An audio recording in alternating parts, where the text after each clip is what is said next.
Good evening. It is December 8th, 2017. I'm trying to move the screen here so I don't get the reflection of my glasses. But anyway, it's the 8th of December. My day 1.210, I think.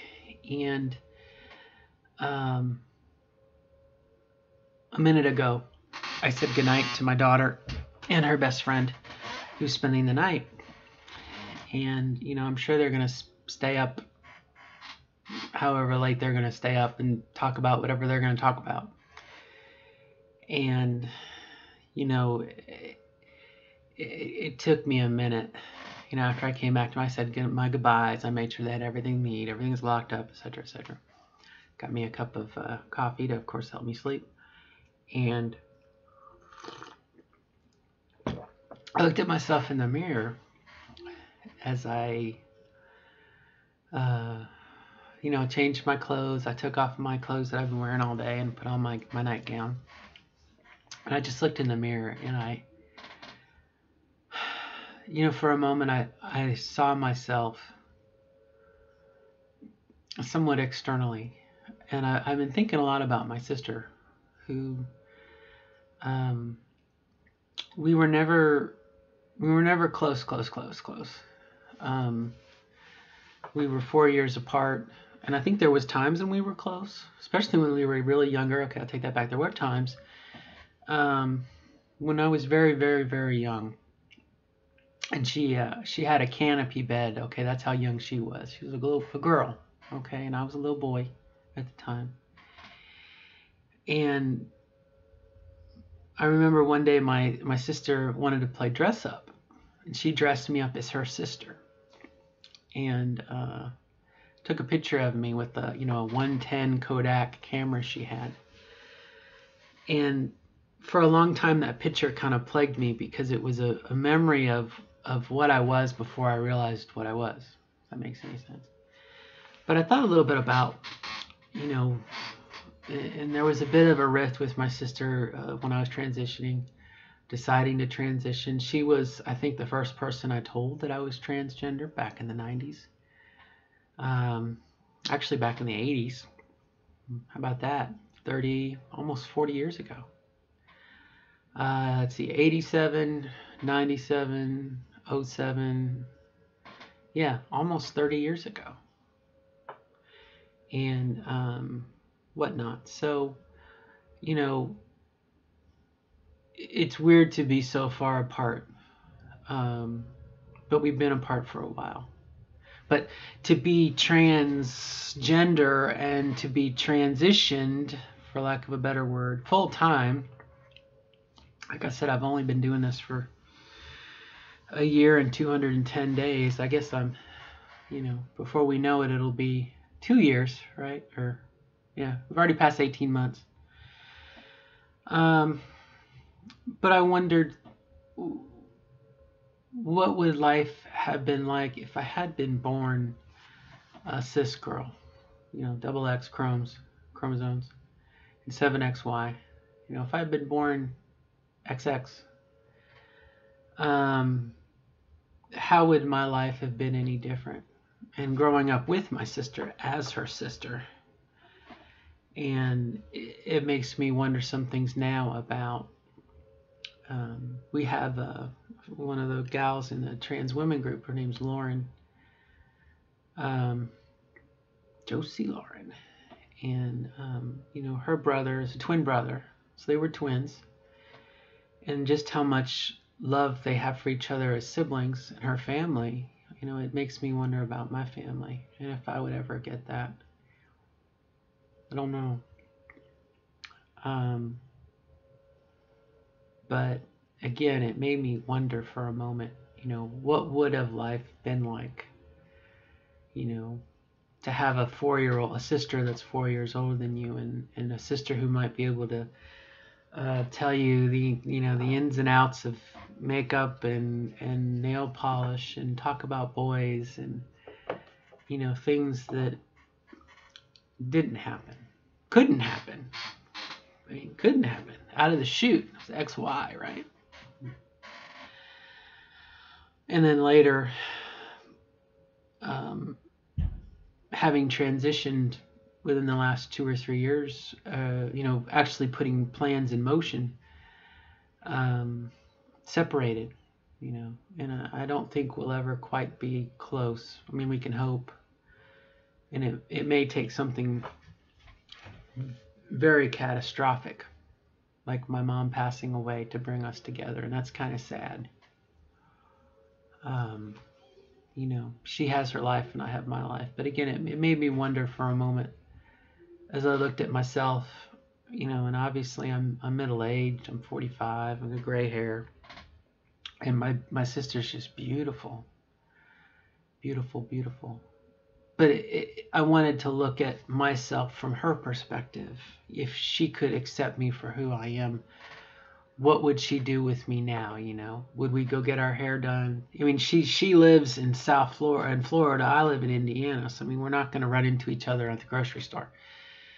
But again, it's one of those things. Wouldn't it be kind of cool, much like Lauren and her brother, and some of the other brothers, sisters? Wouldn't it be cool? And my friend Jamie is a good example. Jamie has a really cool family, and wouldn't it be kind of cool to be accepted, Christmas and whatever? But I mean, in some ways that train left the station a long time ago, because my family fractioned.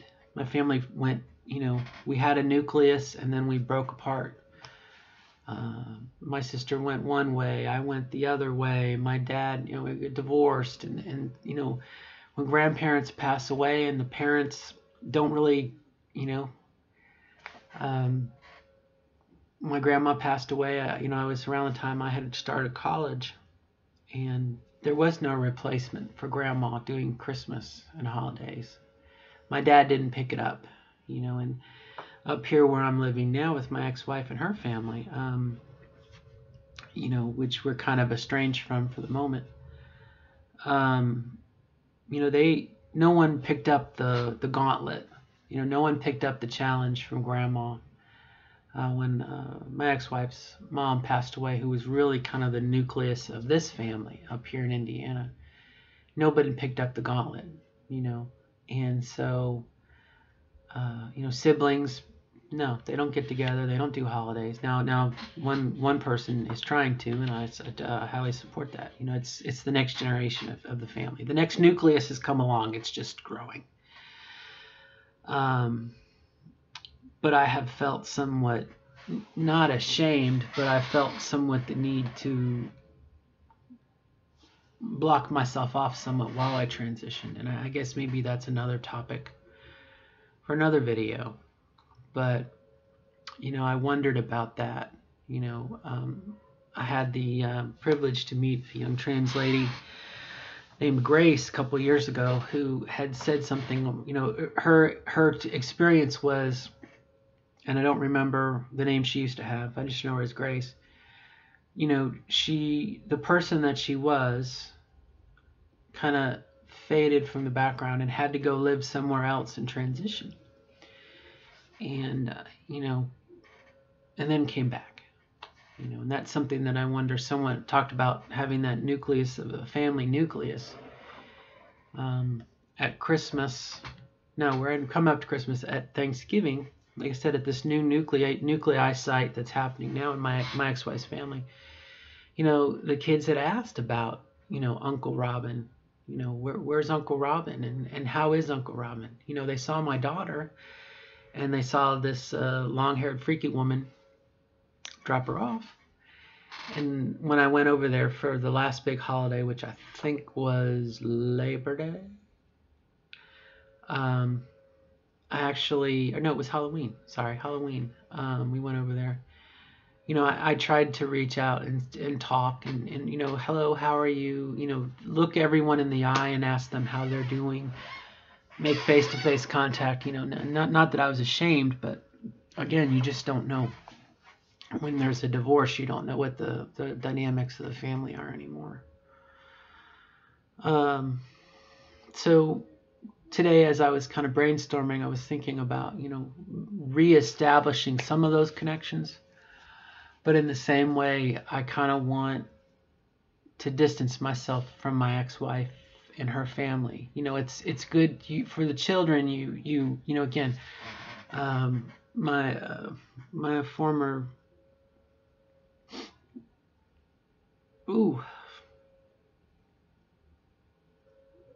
emotion. Sadness.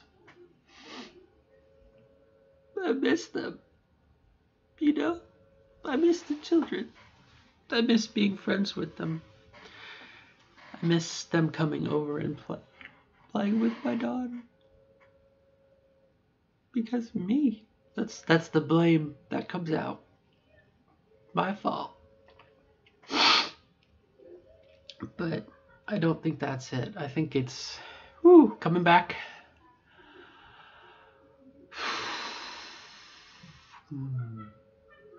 Getting control. I think it was just part of that natural. I needed time in my cocoon somewhat. I'm still changing, obviously. I'm very different than the way I used to be, especially compared to like 7 months ago. I lost a little over 89, 86 pounds. But what I was going to say was, my nephew that we used to come over a lot, actually, I think it's my grandnephew or nephew. Anyway, again, through the marriage, now the divorce, I should say my ex-nephew or whatnot. That's not true. Used to come over and they used to love to come over and play on the Xbox, and we'd play with Legos and Star Wars action figures, and we used to do things, and they had a really cool uncle. I used to fly airplanes and helicopters and build. We used to do trucks, that uncle. And that uncle went away. I haven't had the opportunity to be the aunt. The aunt who's the cool aunt, right? I haven't had the opportunity. I haven't had the money.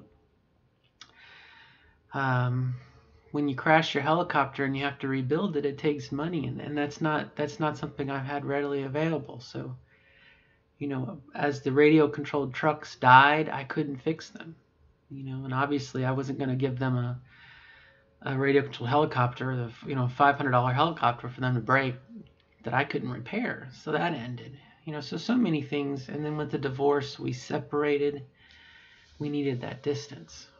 And maybe there's some room for improvement, or maybe there's room for growth there. I don't know. But like I said, at the same time, I needed some distance. I want to establish, I'm not going to say my family, but in the back of my mind, I entertain the idea of meeting someone someday. Meeting a guy who might have children or not. And I kind of long for that. I long for that Christmas, New Year's, holidays, Sunday brunches. And I realize I have my daughter now, but that's different. My daughter's my flesh and blood, and I'm her father. She's my daughter. But I mean, for me, companionship on an adult level, someone to do things with, that's my hope. If I could be so, let me see where I can move, watch the counter. I want that too. And it may very well be that in a couple years, knock on wood, plastic, that I do find someone. And so, but they'll have to include my daughter and everything. But like I said, I guess what I'm saying is I may have, let's say I meet someone named Tony. Hey, Italian. I meet Tony, let's say, and, Tony may have his own family and a place for me there, and with Katie, and, we just don't know these things. But it's hard. But then we talked about going away and then coming back, and I'm still very happy for my friend Jamie. Her family loves her, and it's really cool. I mean, seriously, it's good to see that for other people. Um, and like I said, for me, I think with my family, we're so far apart. My mom's in Utah, my dad's in Florida. I'm in Indiana. I want to move to Colorado and be near my best friend from high school in Boulder. I think that would be kind of neat. I love Colorado. I love Colorado Springs. Garden of the Gods, Colorado is my favorite place in the world to be. Not Disney World, although I do love Disney World. But anyway, just sharing some thoughts. Working through some yarns here. It was very nice today, and I guess maybe this will be my last comment. Hang on, let me get settled. It was very nice today to wrap Christmas presents for my daughter. Last year, and I'd mentioned this before. Last year, I didn't have 2 nickels to rub together. You know, I had just paid for my divorce. I had paid for a lawyer I had one lawyer for my divorce and another lawyer for my bankruptcy, and you know, whatever money I had went for my daughter, you know. But it was little things. It wasn't what I had gotten used to, you know, big things for her, and she's a wonderful girl. And so it felt really, really good to get her things this year that I know she likes. Not necessarily the cheapest thing in the world, but you know, she knows she likes. It's that excitement, and that's something that I really like about this year that I didn't have last year. And I definitely would say I'm more plugged into my feelings, much more at peace. I think the transition has to do a lot with that. Pardon me, hormones have to do a lot with that too. So I'm not sure if I've made any huge breakthroughs here, but obviously I have some issues still with. I do miss somewhat. You know, there's no reason why I can't be the cool aunt. You know, there's no reason why I can't, in a couple of years, get back into that. And of course, they're going to be grown up. They're going to be older. And this was kind of something else too. I know I promised I'd stop, but at Thanksgiving, they like I said, the kids wanted to know about Robin, Uncle Robin, and Katie had started to say she and her. You know, my dad, she is doing well.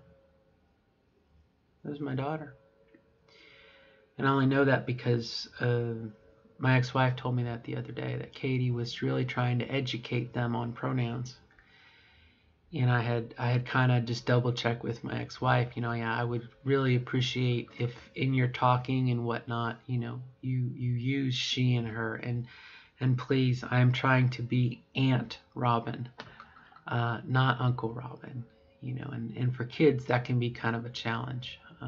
And for children, I give a lot of comfort zone, and you know, a lot of flexibility. But for adults, no. I mean, I hope you see me. Hopefully, you don't think I'm a guy. I mean, I don't feel like a guy on the inside. I'm hoping not to look like a guy on the outside.